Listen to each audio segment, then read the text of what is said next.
afternoon. I'm Grant Swartzwelder, President of OTA Environmental Solutions, and welcome to our 32nd version of Oilfield Strong. It is, we have been doing it long enough when we have actually had, we will have our repeat visitor here. Stephen and PBPA co-sponsored this for a good year or so, and has been on several of these, but always worth having on, and especially now with all the different issues that are being legislated and regulated and discussed at various levels of from D.C. to Austin to Santa Fe. If you want to look at any of this information, we will have it on our YouTube channel under OTA Compression in about a day or so. So you're welcome to access that if you want to share this with someone.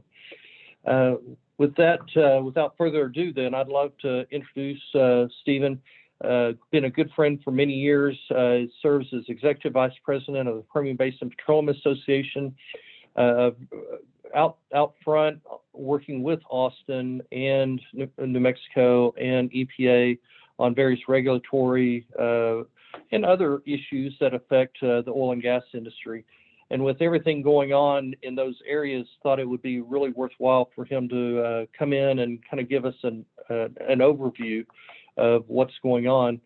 I do think we did this with one of our previous guests, Stephen, and if you don't mind, I'd love for you to just give a couple minutes on Permian Basin Petroleum Association, because I know they are doing a lot of things in the oil industry, and I think a lot of our guests know who they are, but it probably doesn't hurt to have a 30-second commercial just so they understand what all y'all do. And then we'll get into the nitty-gritty of everything. I always appreciate that opportunity. Thank you, Grant. Thank you for having us. We greatly appreciate you continuing to put on these webinars. In particular, it made so much sense early on when we weren't being able to meet in person to help you kind of get things going. And I think you've done a fantastic job of keeping it running, and your organization there has done a phenomenal job of providing this as a resource for so many people. So thank you for that. PVPA has been around since the 1960s, and we were originally founded to focus on federal issues for folks out in the Permian Basin that didn't feel like their voice was being heard in DC. Over the decades, we kind of ebb and flow, and probably in the last few decades, we've had more of a focus on state issues. But there are several federal issues that we still get involved with. That's one of the things we'll talk about today on an EPA issue. But largely, we focus on state issues, and in particular, both Texas and New Mexico hold what they say is every other year legislative sessions. But in New Mexico, that's a little bit off, because in the in-between years, which is current, they hold a 30-day session that is supposed to just be on the budget or anything that the governor might call to be on the agenda. So it's kind of a very quick session. 30 days doesn't get you a lot to even really get to know people, let alone be able to work on details. But we do the best we can. We've got a great team of member companies here in Santa Fe that support efforts on their own and efforts as the association. So it makes things a little bit easier. But anything in Santa Fe is usually not very easy. So as many hands as we can have on staff and helping out is always helpful. Oh, that's great. It's well, and y'all have.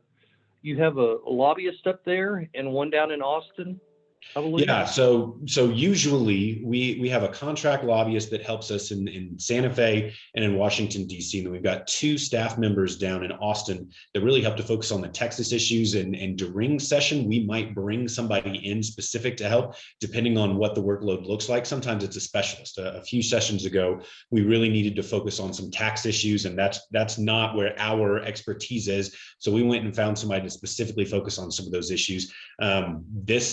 This last interim, we employed somebody as a contractor to help us focus on electrical regulatory issues, because while we are engaged on that on many fronts, there's a lot of intricacies there that it's not something that we're exposed to on a daily basis. So it's nice to be able to bring somebody in that speaks that language and can help out. I can well appreciate that.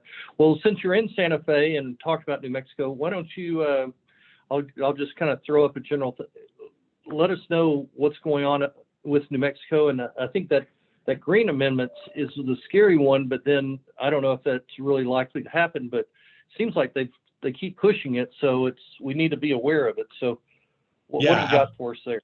Absolutely, Grant. So this is the second session in a row that a constitutional amendment has been offered up that, yeah, is called the Green Amendment.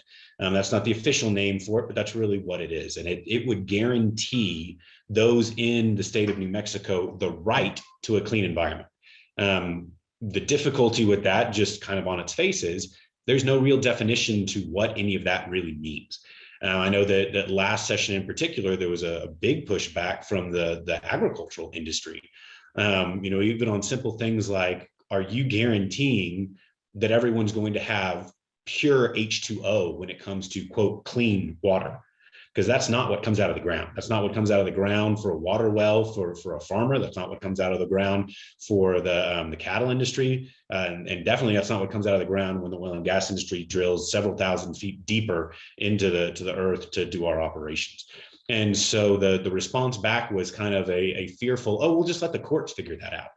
And that, I think, actually helped in kind of helping to educate some folks that were in the legislature on how worrisome and dangerous such an amendment could be to not only industry and business, but just to the general citizenry.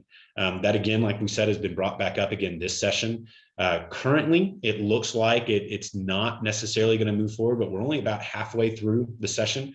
And one of the things that you never want to say is nothing is dead until the session's over, because even if that bill, the vehicle that it was originally introduced as, might not be able to make it through the process, you never know what somebody might try to do as far as amending that language to another bill or to some other vehicle to try to push it forward.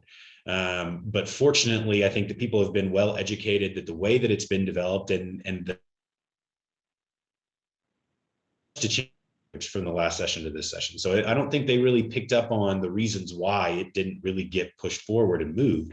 And so again, it looks like it's not going to move, which is I think good for not just our industry, but for the entire state. But there are a few other bills out there that are pretty interesting. While it's a budgetary session, like I said, most of what we're focused on, and where we as an association are focused on right now, about 20 different bills. Today is the last day that you can file bills in the state. And so there's going to be probably a longer floor session in both the House and the Senate today as people try to get some final bills in. And there might be some surprises out there that we haven't heard about. But I think we've seen most, if not everything, that's going to really impact our industry. There's one bill in particular that is more on the economic side, which is a really good one. That we are supporting, and that is for better funding for Highway 380, which runs from Roswell basically to Tatum and to the county line. And it's as anybody that travels on that area knows, it's a dangerous strip of highway. And we were really enthusiastic to see that this is being pushed in particular to try to get some better funding to help improve that roadway. But outside of that, there's the Clean Futures Act. There is a hydrogen hub development bill that's being pushed by the governor, which is a really interesting one. It's gotten some pushback from the left because it relies too much in their eyes on the production of hydrogen through the development of hydrocarbons. And so the left that is in full support of the end of the oil and gas industry doesn't like to see anything that supports the oil and gas industry. And they see that reliance as supporting our industry. So it's really interesting, even though it's supposed to be a bill to try to help the state move towards zero emissions energy and economy and try to get them away from the hydrocarbon industry, because it doesn't just completely sever a reliance on the oil and gas industry. It's not supported by some folks in the state that could really keep the bill from moving forward. Currently, there was go ahead. That the governor spoke about that at the NMOGA conference, and just for clarification, she's basically proposing that the state push a hydrogen project. Yeah. What, $1 billion in size, multi-billion dollar, and kind of take kind of control of that project, which was just amazing to me that a state government would try to go into a new technology like that. Yeah. I mean, it's they have seen themselves as a state that has been very reliant on energy generation for not just the energy they use in the state, but also for their economy. And so I think that they very much can perceive the reality that if you're going to end your reliance on hydrocarbons as an energy source, that doesn't just impact the energy you provide people, that impacts your budget. So you've got to have another industry that can kind of fill that void and provide the revenues and the jobs. And they're hoping, I think, that that's what the hydrogen economy would be for them. But interestingly enough, there was about a 6-hour debate on that bill in a House committee that ended with a 6-4 vote on a motion to table the bill. A lot of times in other states and other legislatures, when a bill gets tabled, that's kind of the end of the bill. But in New Mexico, that's not necessarily the case. And so it can still get brought off the table and can get discussed again if they're able to kind of work out some kinks and some issues that they have. But we'll see if that happens. With only a 30-day session, you don't have a lot of time to be able to figure out those issues. So it could be that this is a session where we see this bill, but it's not a session where the bill gets passed. And instead, it'll be something that gets brought up again further down the road. Another thing with New Mexico, and this might be getting too granular for you, so let me know if I'm dragging us someplace you don't want to go. But I know through Q4 of last year, there's been a lot of additional regulatory requirements that New Mexico has put in place with trying to require documentation of venting from deep hatches and of things. Any updates on any of those type of regulatory actions that they've been looking at? Yeah, so the state of New Mexico took a two-pronged approach at regulating methane and emissions from methane. They went through the Environment Department, and then they also went through the Oil Conservation Division, approaching it from both the sense of we need to do a better job of decreasing emissions because it's bad for the environment, and also we need to do a better job of decreasing emissions because it's bad for the revenues for the state. And so that was really the two ways. And both agencies originally had started out kind of working in sync with each other and trying to develop what many had hoped would be a singular type of regulatory framework moving forward. As the process continued to move forward, however, the two agencies kind of broke from each other, and we ended up with two distinct rules, one from the Oil Conservation Division and one from the Environment Department. And there were concerns that PBPA expressed in that process in particular about by having these two separate bills or two separate regulations, they might not really work well with each other. And we pointed out in several areas where they don't work well with each other. But both of those rules are now in the books. So if you are operating in New Mexico, you've got to abide by both. And they do have some pretty strong requirements in them that make New Mexico now one of the states, the state that has one of the most stringent regulatory regimes when it comes to methane emissions. And several of those had like October 1st, January 1st type requirements that for you to start implementing or providing that data in. And I sure didn't see a whole lot of advertisement out there. So I think there's a lot of folks probably not even aware that they are now governed by some additional regulation. So no, I think you're absolutely right, Grant. You know, we try to get information out to our members, but I know just like with everybody else, our emails come through and they might not always be the top of the stack priority that our folks get because they've got plenty of other fires that they're working on. And the OCD does a pretty good job of getting out information. I get to see a lot of those emails, but even at that, I mean, it can be what you're looking for might be included in a 20-page email, and what you're really looking for is only a paragraph. And so it can be difficult to kind of work through that stuff and make sure that you're in compliance. You know, being aware of our time, I'd like to move over to the EPA side because I know you and a group of, I guess, PVPA members and all have really been proactively addressing a lot of the new EPA proposed rules. Can you kind of give us, I guess you just had comments provided by the end of January? Yeah, so originally the deadline was a bit sooner, and fortunately the EPA gave everybody a little bit more time to try to get stuff in, but not a whole bunch more time. And the difficulty of trying to develop comments over the holidays where people are taking different vacations for Thanksgiving and for Christmas and New Year's, it made for a very, very interesting and heavy engine running way to try to get this done. And interestingly enough, to take a broader approach and look at it, when this was originally proposed, people thought it was going to be a proposed rule and that's the way we were going to be going about it. And instead, what EPA has really done is lay the predicate for what they want to do as a rule.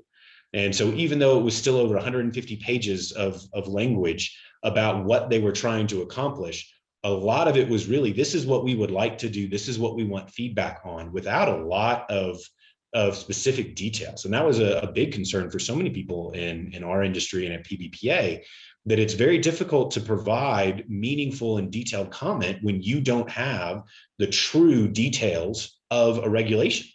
You don't really know exactly how it's going to impact. And in particular, the biggest concern that I think that most people in our industry had was the kind of the broad approach, the one size fits all approach. If there's one thing that anybody that's ever dealt with the oil and gas industry knows, is that one size doesn't fit all. Whether you're talking about differences between upstream, midstream, and downstream, or you're talking about differences between private entities and publicly traded entities, whether you're talking about differences between even operations in the Midland Basin, the Central Platform, and the Delaware Basin. I mean, a one size approach typically never works. And so in particular on a regulatory scheme, it was something that we were very nervous about and concerned about, and made sure that in our comments that we submitted, actually, I think it was Monday, to EPA, that we voiced that concern very strongly, and gave them several examples as to why we thought this wasn't going to work. And aren't they trying to take a distinction between new and existing facilities, or apply rules that used to be just for one and make it more wide? Explain that to me. Yeah, so under the Obama administration, there's rules developed, Quad A, as anybody that speaks air, that would ring a bell with them. That was really a focus on new sources of emissions. And so any new kind of operations that were going to go in place after a certain time had to be subject to those regulations. What the Biden administration is trying to do is focus not just on new emissions or new sources, but on all existing sources as well. So no matter how long a piece of a facility has been in place, that it would now be subject to the same rules and regulations. And no matter what the emission history of that location, no matter what the infrastructure availability for that facility would be, they're all subject to the same rules. And so that was a big concern. That was something that we are about.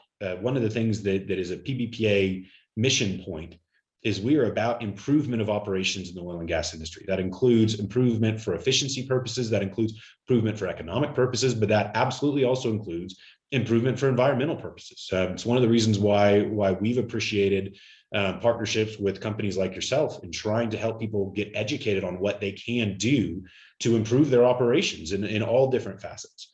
And our worry is when there's a regulation that can get put in place, that the end goal of improving emissions capturing is lost in the actual implementation of the rule. In particular, there was concern that even the EPA claimed that if this rule was put in place the way they want to do it, it would result in a reduction of operations in the United States. And as anybody that's been paying attention to what's happened during the pandemic, and as we are coming out of the pandemic, at the worst of things, when the world was shut down and economies were not moving, oil and gas demand around the world, oil specifically, dropped by 10%, and that was it. And we've gotten back up to those pre-pandemic levels, and we're going to continue to climb. So the world continues to demand crude oil. Can we do it more efficiently? Can we do it more environmentally friendly? Absolutely we can, and we work on doing that every day. However, if you push operations out of the United States and you limit production here, that production is still going to occur someplace else, and it is likely to occur someplace else that doesn't have the same kind of focus on environmental improvement. So really, you're not improving emissions for the world. You're harming emissions for the world, and you're harming the environment. And we tried to get that point across. It's one thing to want to improve. It's another thing to want to have an end goal that is not justified by the process you're putting in place. And some tightening some of those rules, I think, especially in like the OGI, the use of OGI cameras and all with Quad B, C, they're proposing really tightening up and making that much more frequent, aren't they? Yeah, and even on that note, there was a point where they would require operators of cameras to take 20-minute breaks during certain lengths of time, and not taking into consideration anything about the weight of the equipment or the person operating, just a required 20-minute break. And one of the things that a lot of our members said, and I know Grant, you and I have had these kind of conversations before, one of the things that our industry is pretty well known for is innovation. And not innovations for innovation's sake, but for actual improvement in operations. And if the rule as kind of proposed would require handheld OGI inspections, and so handheld cameras to do OGI inspections. Well, what about those companies that use multifaceted approaches to emissions detection? Those that use aerial inspections, those that use on-ground inspections, those that use satellite imagery to try to improve. Well, you're now, as the EPA, incredibly limiting what you are going to say is acceptable to make these observations. And what about the technology of tomorrow or the day after that? Like, what are we developing down the road that now can't be useful because nope, the regulation says you have to do it this way? And so it's another area we pushed back. It was something similar that we saw in New Mexico when they were developing their rules, that we wanted to make incredibly clear to them that if you really want to see improvement, don't limit this industry's ability to innovate. And they listened decently in New Mexico. We're hoping that EPA listens as well. They're known for that, so I'm sure that won't be a problem. We have a question that came about on talking about the effect of all this regulation, and I don't know New Mexico or EPA, but you can take it wherever you want, with kind of the strip well or the more marginal well, because obviously they're much more cost sensitive. How do you see that playing out as it affects the stripper or that more marginal type well? And that's one of the really concerning things about the EPA rule, is that there's nothing taken into consideration for the amount of production coming from the location. And that's something that, going back to the one size fits all approach, that doesn't really work. And in certain circumstances, we've even heard anecdotal stories with data to support it, that some of these locations have such low natural gas production that there is more emissions from having to maintain the pilot light on the flare than you are actually burning. And so you are actually increasing the emissions for that location than if you didn't have to have the pilot light there in the first place. On the state level, that's definitely a focus of the Environment Department rule and the OCD rule, that we tried to make sure that they were taking into consideration smaller operations. They didn't quite go as far as what we would have liked to have them gone over there, but we're still working with them. We're still trying to develop, while the rule's in place, there's still opportunity to have conversations over there. And we've got good relationships with folks in those agencies to really try to talk to them about, all right, are you really seeing the impact and the improvement that you want? Or is there some adjustment we need to be made because of X, Y, and Z? And part of X, Y, and Z could be that comparison of the lower producing wells. In Texas, it's not something that we've heard specifically a focus on. I think that right now, especially for the fact that we're in an interim, there is a very big focus on maintaining the natural gas system that supports electric generation. And so that's where the big focus has been on regulation and on new rules, is making sure that when we have cold snaps like what we're having right now, that the natural gas and the other fuel sources still continue to flow to the generation facilities, and the generation facilities can still get that turned into electricity and get it out to folks that need it. Very good. It's we have quite a few attendees, and how this might be a softball for PVPA, but where is a source that these people can actually find out about these things and keep up with all this? It's because it is evolving and very confusing. I know y'all have a committee that's focused on that. I think y'all have emails that you send out, but are there other ideas for our audience to how they can keep up with what's happening in New Mexico, what's happening with the EPA? Yeah, that's a really good question. We try to get information out to all of our members. We've got an emailed newsletter that we get out to folks, trying to keep people updated on what we're running into and what we're seeing. And a lot of times we have members that are sharing with us things that they've heard or emails that they've even received that we might not be on the right distribution list. I mean, I know that even in the state of Texas, when you're dealing with the Railroad Commission, they've got multiple different email distribution lists that you can get onto depending on what information you're looking for. So the good thing is there's a lot of information out there. The bad thing is to hit the nail on the head for the point that you're making. It can be difficult sometimes to find the information that you're specifically looking for. In New Mexico, the OCD has an email distribution list that they do a good job of getting information out to people and reminders about forums and dates and upcoming hearings. On the EPA side, I don't know if there is a great way to try to get that information. Usually we've got our lobbyist in D.C. keeps us pretty well plugged in and gets us information on what's going on up there whenever we really need to find out some information. But sometimes it's from another member of PVPA that we hear about something that's coming down the pipeline that we hadn't heard from anybody else. So we really do try to get as much of that information out to our members as we can through our newsletters.